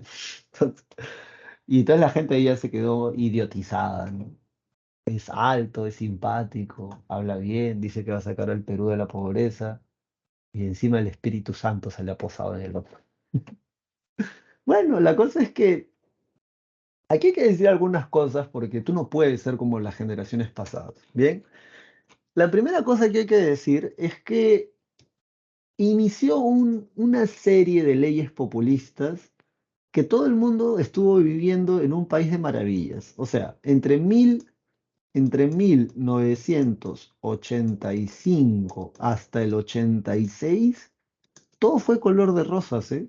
Le subieron el sueldo a los policías, a los profesores, subsidiaron el azúcar, el arroz, el huevo, la leche, congelaron el precio del querosén, que era como decir en la actualidad gas, de la gasolina, subsidiaron insumos para el sector educativo, o sea, una serie de cosas que obviamente si tú eras pilas, los hubieses aprovechado, hubieses hecho algo de capital y con eso aguantabas la época de crisis, que es lo que hay que hacer siempre.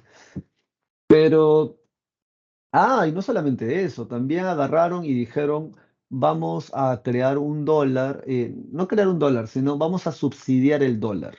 Bien, ¿qué significa esto? Que si tú eras un empresario, o sea, si tú tenías una fábrica, una empresa en el Perú, tú podías acceder a este dólar, que es un dólar subsidiado, básicamente. ¿Por qué? Porque ponte, si en la actualidad, supongamos, ¿no? Solamente para hacer esto muy simple, si en la actualidad por un sol te dan un dólar, supongamos, ¿sí? Un dólar. Entonces, el dólar MUC, ¿qué significa dólar MUC? Mercado único de cambio, mercado único de cambio. El Estado peruano te decía, ya no te va a costar un sol, te va a costar, porque tú eres choche, porque tú eres empresario, 50 centavos. Entonces, tú vas a poder acceder a este dólar subsidiado por el Estado a 50 centavos. Es un golazo, porque si tú, por ejemplo, tienes 1000 soles, originalmente podrías haber comprado $1000. Tienes 1000 soles, ahora tú puedes comprar con esa misma cantidad $2000. Ahora, profesor, ¿eso se hace para qué? Bueno, eso se hizo en teoría para que los empresarios pudieran acceder a este dólar barato y así ir al extranjero, comprar maquinaria moderna y hacer patria. O sea, hacer industria, hacer empresa, desarrollarte. ¿Qué cosa hicieron? Se tiraron la plata. Y eso no lo digo yo, eso está aquí en el libro de Alfonso Quirós, Historia de la corrupción del Perú. Y de verdad que bueno, ¿no? Un clásico. Entonces, dicho todo esto, duplicó los salarios, ahorita ya ves todo lo que te estoy contando. Entonces, la cereza de este pastel vino cuando tuvo que hablar acerca del pago de la deuda externa que tenía el Perú con estas instituciones internacionales. El Fondo Monetario Internacional, el Club de París, son bancos que le prestan dinero a países. Bien. Ah, ¿Qué dijo en uno de sus discursos? Que el Perú solo iba a pagar el 10% equivalente a sus exportaciones por esa deuda externa. Ahora, yo te pregunto que es algo de sentido común, varón o señorita. Cuando tú le pides dinero a un banco, tú le dices luego al banco, y yo te voy a pagar de intereses solamente 2%. Tú le dices al banco cuántas cuotas tú vas a pagar. Tú le dices al banco, bueno, yo solo voy a pagar 10 soles por este préstamo que me he hecho. No, ¿verdad? El banco te dice cómo. Si accedes a eso, el banco te dice cómo vas a pagar. Bueno, Alan García dijo, no, nosotros solo vamos a pagar el 10% equivalente a nuestras importaciones. Como consecuencia de eso, o sea, aquí ya sí la gente se achoró, ¿no? Porque es plata, ¿no? Es dinero finalmente. Como consecuencia de esta locura, el Perú, o sea, el país como gobierno, va a ser sancionado por el Fondo Monetario Internacional y por el Banco Mundial. Y estas dos entidades que, como te digo, le prestan dinero a países, le van a decir a todo el planeta Tierra, o sea, a toda la gente que tenía dinero, a toda la gente que tenía billete para invertir en otros países, a Perú no vayas a prestarle plata. A Perú no vayas a invertir porque es un país que no te devuelve lo que tú has prestado. Y eso hace, como dice acá, que se frenen las inversiones. O sea, hasta la época de Fujimori, aunque no lo creas, no va a entrar ni un solo dólar como inversión acá al Perú. Y claro, podemos tener un discurso antiimperialista y todo lo demás. Pero a la gente común y silvestre, a la gente que solo quiere un puesto de trabajo para poder llevar un pan a la mesa de su hogar, lo que le interesa es tener trabajo. Entonces, Para bien o para mal, lamentable o no, este país todavía tiene muchas inversiones extranjeras. De hecho, deberías de preguntarte si algunas cosas que consumes vienen del extranjero. Empresas, ¿no? O sea, si colaboras con empresas que vengan del extranjero. Entonces, al no haber inversión interna, al no haber inversión extranjera, no hay puestos de trabajo y la cosa se empieza a poner fea, fea, fea a partir del año 87. Del año 87 en adelante, y la gente se olvidó de esos 2 años de bonanza, donde el salario estaba el doble, donde todo estaba subsidiado, se olvidaron de eso. Y hasta el día de hoy ni siquiera deben de acordarlo, por eso pues, el pueblo es bastante voluble en ese sentido. En el año 87, en su discurso a la nación, Alan García Pérez básicamente va a decir que quería estatizar la banca privada. ¿Por qué? Porque ya no había plata en las arcas del Estado, lo que hace que haya un proceso de inflación. Ya hemos hablado de eso en clases anteriores, ¿verdad? No tienes oro, no tienes plata en el banco, sigues imprimiendo billetes. A eso se le conoció como el fenómeno de la maquinita. ¿Dónde está eso? No, no está, pero tú escríbelo, ¿ya? A eso se le conoció como el fenómeno de la maquinita. Ah, no, sí está, creo, pero más abajo. A ver. Sí, aquí está, ¿ves? Aquí está. 5 millones de inti, señoras y señores. Eso fue lo que la devaluación monetaria fue horrible. Yo lo veo con gracia ahora porque en realidad mi padre, mi madre se fueron a Venezuela producto justamente de este desastroso gobierno. Y por eso buena parte de mi familia fue a vivir allá. Y a este fenómeno se le conoció como la maquinita, emisión inorgánica de dinero. No te lo vayan a preguntar en el general. Bien.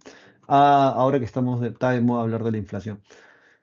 Luego, ¿a cuánto ascendió la inflación en el Perú durante esos años? 2.178.482% y esa no fue inflación, fue, como dice aquí, hiperinflación. Bien.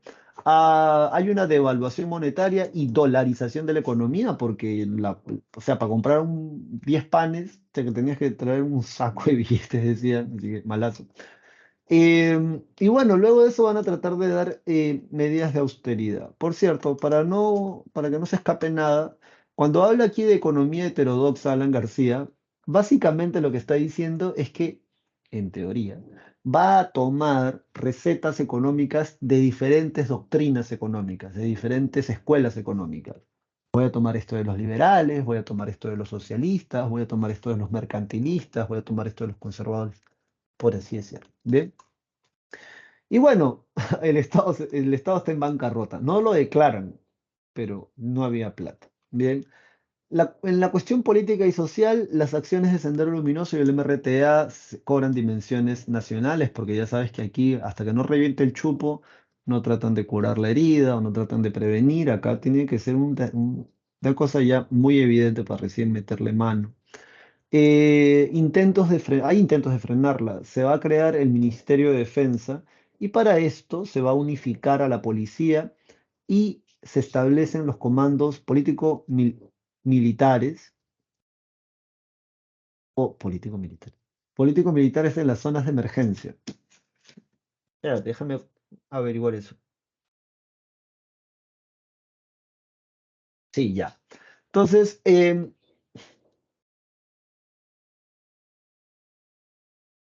sí, sí, sí. Luego de esto tenemos que se produce la masacre de Acomarca, Cayara y el bombardeo del Frontón. Am, Sobre el último, lo que sucedió fue que los presos por terrorismo, por Sendero Luminoso, el MRTA, en el penal de Lurigancho, del Frontón y de Santa Bárbara, que es el de mujeres, aprovechando que se iban a celebrar en el Perú el aniversario número no sé cuánto de los partidos de izquierda en el mundo, van a tomar, van a levantar, van a hacer un motín el mismo día, al mismo tiempo. Lo que se sabe es que la orden del gobierno va a ser, a como dé lugar, retomar el orden en esos penales. Y bueno, lo que van a hacer es bombardear. En el frontón van a tirar granadas. O sea, bueno, y aquí podemos encontrar opiniones a favor o en contra, ¿no? De decir debieron o no. Pero el caso es que van a morir varios presos y por esa razón se le va a tratar de juzgar por delitos contra los derechos humanos posteriormente al gobierno de Alan García. Am, Luego lo que tenemos es el movimiento Libertad. Em, Cuando Alan García sale a decir queremos echarle mano al dinero de la banca privada, este movimiento Libertad liderado por Mario Vargas Llosa van a salir a protestar y van a decir no, con el dinero de los ahorristas de la banca privada no te metas, ya te vacilaste, es todo el dinero del Estado, no te metas con esto. Y por eso también se vuelve como un candidato o un favorito a ganar las elecciones del 90, hasta que aparece Fujimori. Hay un proceso de emigración, especialmente España, Italia, Japón, Estados Unidos, ante esta fea crisis. Y bueno, en este debate donde vemos a Mario Vargas Llosa y a la derecha Fujimori, este es Guido Lombardi, creo, está en el centro cívico. Fujimori es el outsider, ¿no? Él es el mejor ejemplo de outsider, de hecho, porque la gente empieza a votar por él, no porque realmente sea una opción, sino porque no querían votar por aquello que representaba lo tradicional. De alguna manera, el rostro de Mario Vargas Llosa se va a relacionar a la oligarquía, la gente que ya sabes, había sido afectada por la reforma agraria y bueno, van a decir, no, pero mira, ve, él es japonés, chino, chino le van a decir y es japonés. Se le va a relacionar mucho al país de Japón por la tecnología, quién sabe, ¿no? Por ahí hace que el Perú se vuelva un país tecnológico. Am, y bueno, finalmente Fujimori es el que gana las elecciones. Bien. Fujimori ganando las elecciones, por cierto, te explico brevemente esto. Mario Vargas Llosa decía que para sacar de la crisis en la que estábamos sumidos por el desastroso primer gobierno de Alan García Pérez, era necesario hacer una política de shock económico. Am, ¿Y qué pasa? ¿Qué pasó? Que en ese debate Fujimori sale diciendo, no, no hay que hacer shock económico. Acá el compañero está exagerando. Hay otras formas de poder salir de la crisis. Y bueno, ¿qué cosas son shock económicos? Lo primero, compadre, elimina todos los subsidios. Eso es lo primerito. O sea, el Estado no puede estar pagando por vainas que, si no tienes plata tampoco, ¿cómo vas a estar pagando por subsidio de la leche, el azúcar, el huevo, todo, un montón de cosas? Tampoco el Estado está para tener empresas que son ineficientes. O sea, las empresas estatales que no rindan, que no generen, sino que sean un gasto, esas también hay que privatizarlas. O sea, van a despedir gente, porque si tú estás trabajando en una empresa que en vez de tener ganancias tiene pérdidas, obviamente el que va a comprar la empresa no te va a contratar. Hay mucha gente también trabajando para el Estado peruano, así que hay que despedir a esa gente. Y así, una serie, hay que cambiar la moneda. Entonces, si tus ahorros estaban en una moneda, la cambian, ya fuiste, compadre. Entonces, la gente estaba muy preocupada porque decían, uy, yo no voy a votar por ese tipo. También ese Blancón está que dice que hay que hacer shock, ¿no? Acá mira el chino está que dice que no, así que yo voto por el chino. Entonces, la gente votó por el chino. Bien, ¿qué dice acá? Alberto Fujimori venció las elecciones como un independiente, un outsider, que capitalizó la crisis de los partidos tradicionales y la crisis socioeconómica. Estableció un régimen autoritario con apariencia democrática electoral. Sí, su régimen representó el inicio del proyecto neoliberal en el Perú. O sea, el Estado interviene en algunos sectores de la economía, no en todo. Entonces, en su primer gobierno, características, es un gobierno autoritario y antidemocrático. Ah, Ese mismo año, o sea, a los meses de que él gana las elecciones, sale su ministro de Economía, Hurtado Miller, perdón, Hurtado Miller, y se da un mensaje a la nación. En esos años, por cierto, en la actualidad ya no hay mucho de eso, pero en esos años, cuando el presidente hablaba, o cuando un representante del Estado hablaba, aparecía en todos los canales de televisión y aparecía también en la radio. Bien, entonces, ¿qué sale diciendo? El pan francés, que esta tarde costaba 9.000 intis, costará a partir de mañana 25.000 intis. Y comenzó a decir así, los precios que ya no se iban a subsidiar. ¿Cómo terminó su discurso? Que Dios nos ayude. Miércoles. El Estado se declara en bancarrota, o sea, no encontraron, eso fue algo curioso que por ahí leí, que decía que cuando Fujimori entró a las arcas del BCR no encontró ni polvo, no encontró ni 10 centavos, estaba limpio las arcas del BCR, o sea, no había oro, no había plata, no había nada, no había dólares. Y entonces, ¿qué estaban diciéndonos con esto? Shock. económico. Bien, de hecho, el término en la historia del Perú, el término tradicional que se usa es el Fujishock. Bien, así escríbelo por ahí. El Fujishock. ¿Qué cosa es el Fujishock? Es todo lo que dijo Mario Vargas Llosa que había que hacer para sacar de la crisis al país. El gobierno de Fujimori lo hace. Y ya sabes, varón, señorita, por eso te digo, o sea, hay que saber por qué uno vota, ¿no? No dejes que la gente te mire a la cara y te esté mintiendo solo porque tú quieres creer que no va a ser así. Si hay que hacer algo, hay que hacerlo. Sí, así duela, así no, hay que hacerlo, hay que hacerlo. Ya está, no, no vamos a estar sino creyendo en pajaritos volando. Objetivo, reducir la hiperinflación, que por cierto lo va a lograr. Este hecho económico dice es el fin de los subsidios, el control de precios, el tipo del cambio fijo del dólar. Se redujo significativamente la demanda porque ya nadie podía comprar nada y por ende también se va a reducir la inflación. Se impuso la independencia del Banco Central de Reserva del Perú para que el presidente no esté diciendo imprímeme un kilo de billetes ahí porque necesito pagar algo, no. Luego de esto dice, se da la reforma tributaria, se organiza la SUNAT con T y la SUNAT con D, y tú ya revisa eso. Reinserción de la comunidad financiera internacional a través del consenso de Washington. Esto del consenso de Washington básicamente le va a decir al Estado peruano, o sea, ya está bien, necesitas plata, te vamos a dar más plata, pero para eso necesitas reducir los derechos laborales y hacer una serie de cosas que, bueno, si las haces, bacán. Y eso es lo que se va a hacer. Bien. Hay una promoción de la privatización de empresas públicas y de la inversión extranjera directa. El primer año nada más, para el 91, ya la inflación había bajado bastante. Aquí está, no, no, no está aquí, pero ya bueno. Para el año entre el año 91 y 92 hay una estrecha relación con la cúpula militar a través del asesor Vladimiro Montesino y el general Nicolás Hermosa Ríos, el que le cortaba el salame a Montesinos, según el propio Montesinos en el camino al autoritarismo el 5 de abril, que, corrígeme si me equivoco, pero no fuese el día en que Chile le declaró la guerra a Perú, la guerra del Pacífico, da el famoso autogolpe. Bien, en este autogolpe obviamente ya contaba con, justamente, por eso este dato está acá, ¿no? Ya contaba justamente con el apoyo de los militares, o al menos de los principales. Y a este gobierno golpista se le va a llamar el Gobierno de Emergencia y Reconstrucción Nacional. Se convocan las elecciones para el Congreso Constituyente, entre comillas, democrático, y posteriormente se promulga la Constitución de 1993.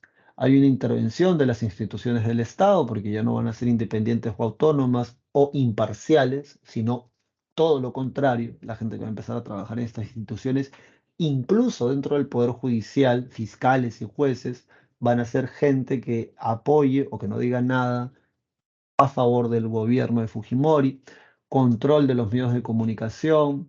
Y bueno, ya seguimos en el año 92, el 9 de junio se recaptura, porque ya se había escapado, el líder del movimiento revolucionario en Tupac Amaru, Víctor Polay Campos.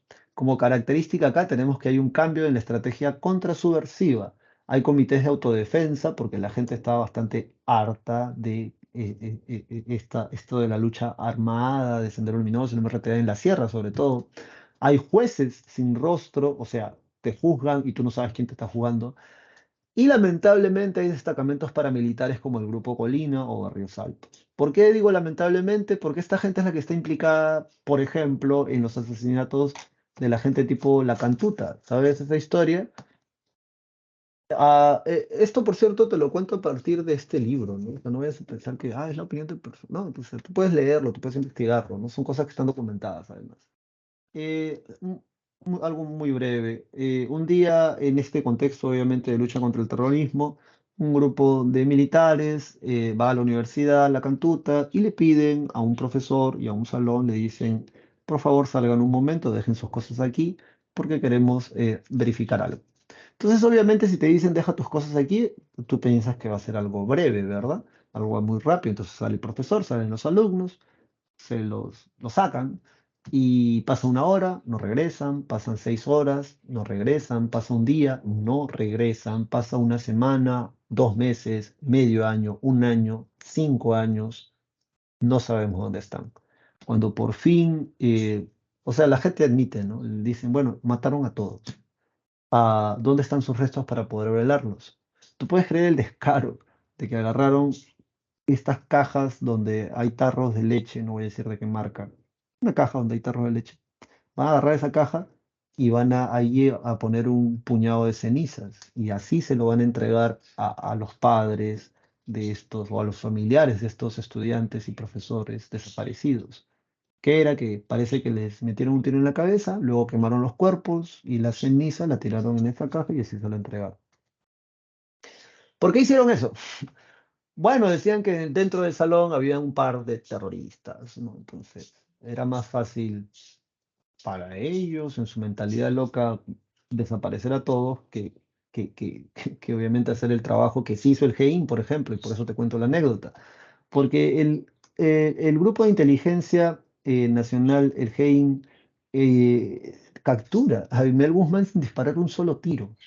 Además, tú dirás, Profesor, el GEIN, o sea, Fujimori acabó con el terrorismo". No, en realidad, según el Hatun Wiyakui, el terrorismo fue utilizado como un espantapájaros por el gobierno de Fujimori para poder hacer o deshacer a su antojo. O sea, hacemos esto porque estamos peleando contra los terroristas, ¿no? Algo así. Bien, entonces, el GEIN además no fue conformado en el gobierno de Fujimori, fue conformado casi al final del grupo del gobierno de Alan García Pérez y trabajaron en secreto porque es algo súper loable, loco, loca, haber atrapado al cachetón, nombre clave, sin disparar un solo tiro. No hay tiempo para contarte lo que, digamos, podrías ver, pero hay muchos documentales. El caso es de que, y una prueba justamente de que el gobierno de Fujimori no tenía mucha intención de atrapar a este tipo. Una prueba de esto es que cuando se da, ¿no? Se da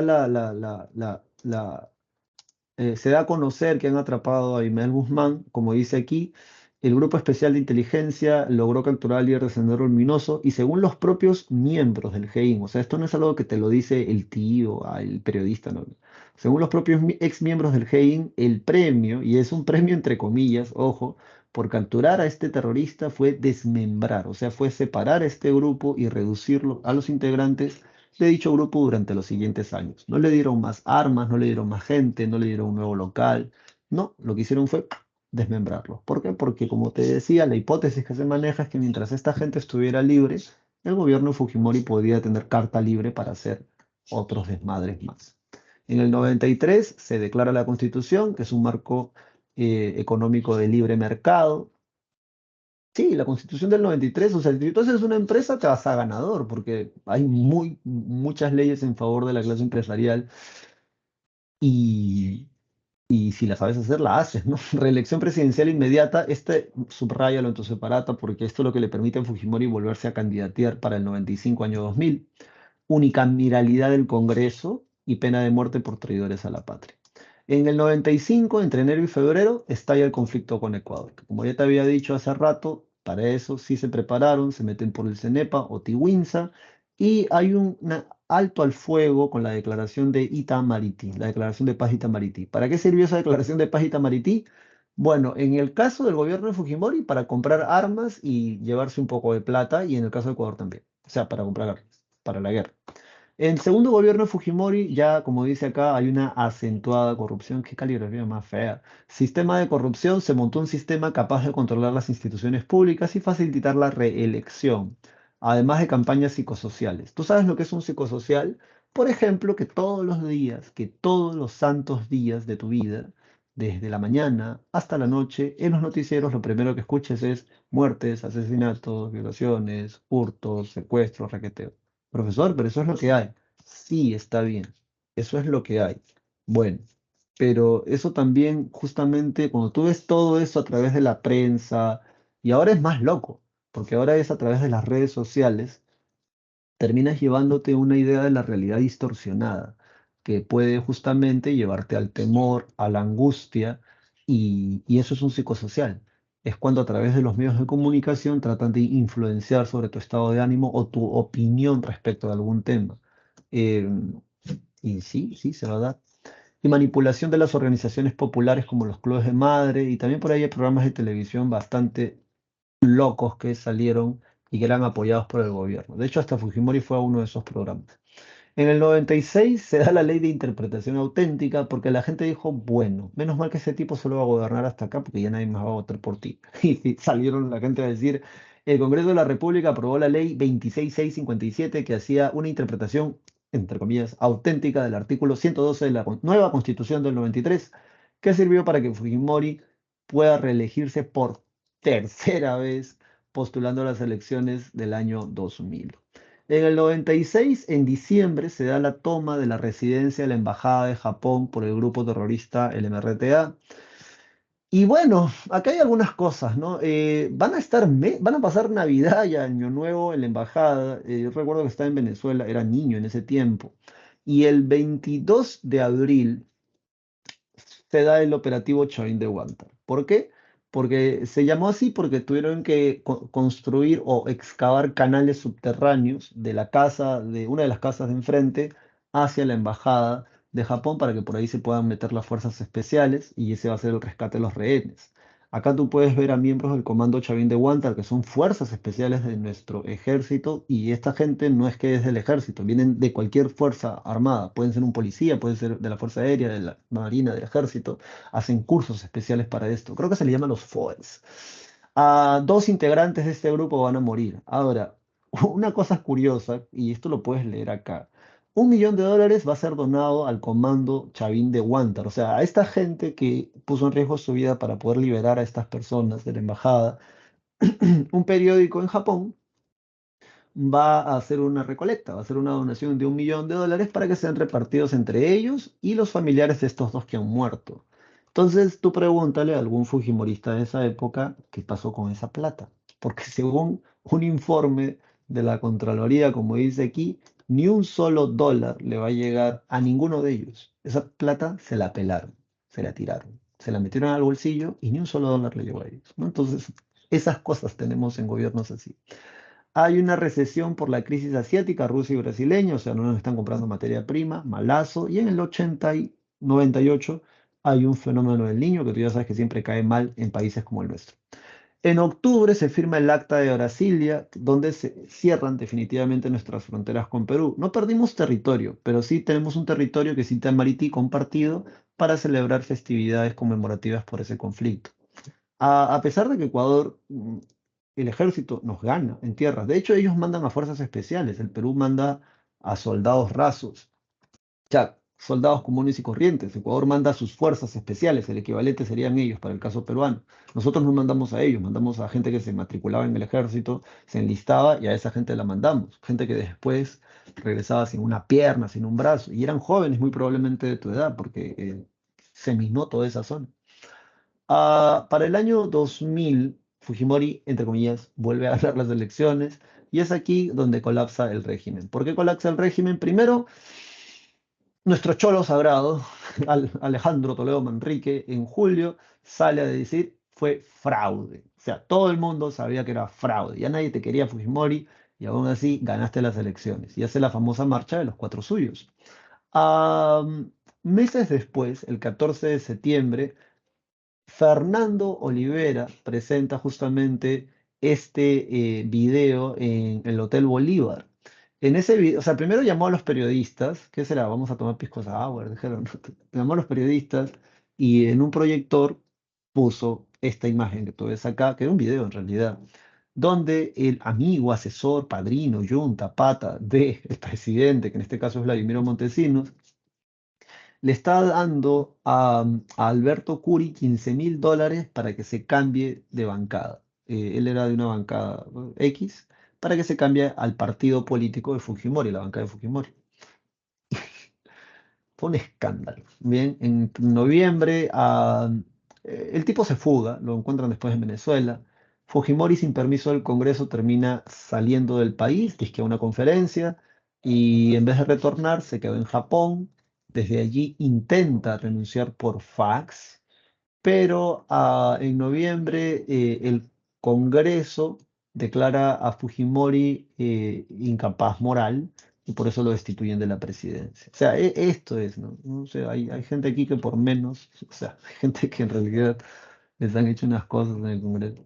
Bueno, luego de esto tenemos el retorno a la democracia. Valentín Paniagua va a ser el presidente transitorio, bien, en menos de un par de meses, ¿ah? Por eso la gente está criticando ahora porque dicen, ¿cómo que quieren lanzarse 1, 2, 3 años en el gobierno? No, no, no. Acá en una situación peor, que era viniendo de esta dictadura, de este gobierno claramente antidemocrático o autoritario en todo caso, se hicieron en un par de meses las elecciones. Características de este gobierno: se restablecen las instituciones democráticas, se formaron juzgados anticorrupción, se firma el contrato para extraer el gas de Camisea y se conforma la Comisión de la Verdad y Reconciliación. Chico y chica, por favor, tú lee esta infografía que está bien chula, está bien chévere, para que de una solo porrazo te enteres qué cosa fue esto y por qué es importante esto de la Comisión de la Verdad y Reconciliación. En su informe van a decir que responsabilidad de víctimas en total van a tener 46% Sendero Luminoso, 30% el Estado peruano y otras circunstancias de que va a desaparecer gente. El más afectado de todos los departamentos, uno de los más pobres de nuestro país en ese entonces, yo espero que ya no, Ayacucho. Y el resto acá están. Bien, ya por ahí tú sigues leyendo esto. Ya tenemos que ir acabando. Luego viene el gobierno de Alejandro Toledo. Am, oh, Toledo, Toledo, Toledo. Toledo gana las elecciones con un discurso que hablaba de que el Estado peruano había tenido bonanza económica, pero esa bonanza no había sido aprovechada, no había llegado a las mayorías populares. Él hablaba de que era un goteo y lo que él quería era chorrear, mojar a todo el mundo con la bonanza económica. Entonces, cuando él gana las elecciones, se dice que él mantuvo el modelo neoliberal, y que creo que hasta el día de hoy sigue estando en pie, superando la recesión económica. Hay un crecimiento económico por la demanda de los mercados en China y la India. Hay una corrupción en las obras de infraestructura. Acá lo que puedes anotar es el caso Odebrecht. Bien, acá anota el caso Odebrecht, porque todo, excepto Valentín Paniagua, todos estos locos de aquí en adelante están salpicados por ese caso. Y es triste porque, mira, hasta el día de hoy no hay un juicio para nadie. Lo que están esperando es lo mismo que hizo este señor cuando se quitó a Francia, esperar a que el delito prescriba y aquí no pasó nada. Bien, o sea, por eso te digo, ¿de qué vale que las leyes sean más duras si la gente que nos gobierna o la gente que tiene que aplicarlos por su propia mentalidad mediocre y loca no las aplica? Y obviamente ellos no van a promulgar ninguna ley que afecte a lo que ellos han hecho, porque lo triste de esta historia es que todos parece que tienen rabo de paja. O sea, todos están salpicados por algún anticucho, algún acto de corrupción, de manera directa o indirecta. Entonces es un rollo. En obras, Carlos Brus, el programa Mi Vivienda, Techo, Techis para los amigos, o sea, con cariño, Techo propio, va a ser uno de los congresistas más votados a nivel del Perú. El programa Huascarán trataba de llevar internet a los niños de las zonas más alejadas en provincia, en este país. Por ahí alguna vez vi un reportaje donde les pusieron computadoras. En ese tiempo lo máximo, estamos hablando del año 2001, 2002, Pentium 3. Pentium 4, pero no había electricidad en el pueblo. Luego se construye la carretera interoceánica que va de Brasil al Perú para unir el Atlántico con el Pacífico en este lado del mundo y se inicia la suscripción de los tratados de libre comercio, más conocidos como el TLC. El puesto de Gamarra se van a negar a que se firme un TLC con China porque obviamente pues, no pueden competir con la producción china en materia textil. Sucesos: en el año 2003 se emitió el informe final de la Comisión de la Verdad y Reconciliación, votando un saldo de que ese conflicto armado, esa época del terrorismo, se cobró un saldo de más de 69.280 víctimas, porque esto es un estimado. Hay protestas sociales como el Arequipazo, que tiene que ver con esto del gas, el canon minero, perdón, y el Andahuaylazo, que tiene que ver con el intento del hermano de Ollanta Humala, Antauro, de dar un golpe de Estado, cosa que no se va a dar, van a matar a dos policías y por eso está preso. Sobre el segundo gobierno de Alan García Pérez, sí, pues Ollanta ahí es donde pierde él, ¿no? De verdad que el bombardeo mediático que se dio en ese tiempo, a un ex militar lo tildaron de rojo, lo tildaron de izquierdista. Aquí hay que ser locos, ¿no? Y hay que saber poco de ideologías. El caso es que, cosas que se pueden mencionar, hay un crecimiento económico y hay una reducción de la pobreza, se crea el Ministerio del Ambiente y el Ministerio de Cultura, hay escándalos de corrupción y acá solo te han puesto los dos más rochosos, ¿bien? Porque hay más. Petroaudios, que por cierto esos audios desaparecieron misteriosamente dentro de las instituciones del Estado y los narcoindultos. Bien, ¿por qué son narcoindultos? Más de 3.000 indultos firmados de puño y letra de este señor para indultar a más de la mitad eran eran, no eran 3.000, eran creo que 5.000. Pero la cosa es que de ese total, más de la mitad era gente que estaba condenada por narcotráfico agravado. ¿Cuál fue el roche? Que uno de ellos lanzó el ganso. Dijo, yo he pagado para que me liberen, así que a mí no me van a decir que me están perdonando nada. Entonces, un rollazo. Y el baguazo se cobró también víctimas. Creo que ahí estaba Mercedes Arauz como ministra de Economía o del Interior, si no me equivoco. Se da la creación del Colegio del Presidente de la República, que en la actualidad se llama Colegio Mayor. Y ya en esos últimos 5 minutos que nos quedan, jóvenes y señoritas, inestabilidad política y la crisis de los valores democráticos desde el año 2006. La situación de los expresidentes, y aquí te puedes vacilar justamente una leyenda de qué se les ha acusado o de en qué se les acusa a estos tipos. Sí, ¿no? Sí, así que eso es un rollazo.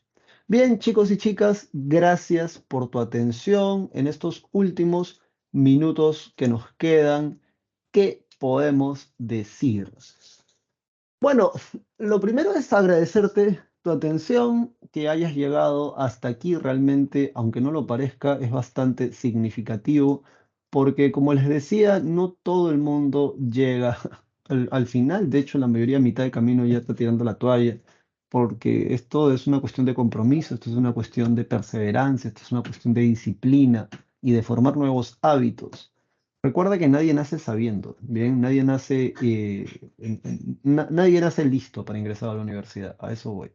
Todos, la gran mayoría, porque por ahí tal vez hay un caso, ¿no? Pero la gran mayoría, como quien te habla, empezamos de menos y de allí vamos acumulando conocimiento, experiencia para poder adquirir la suficiente o al menos la que nos permite ingresar a San Marcos.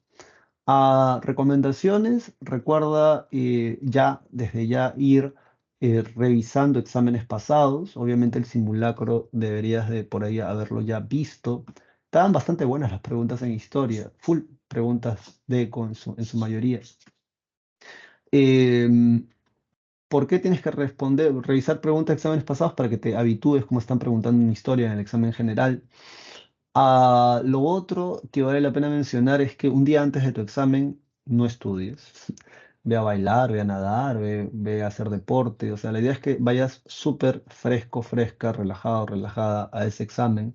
Porque mira, no vas a aprender en las últimas 12 o 24 horas cosas que debiste de haber aprendido desde ahora o quizás desde hace tiempo.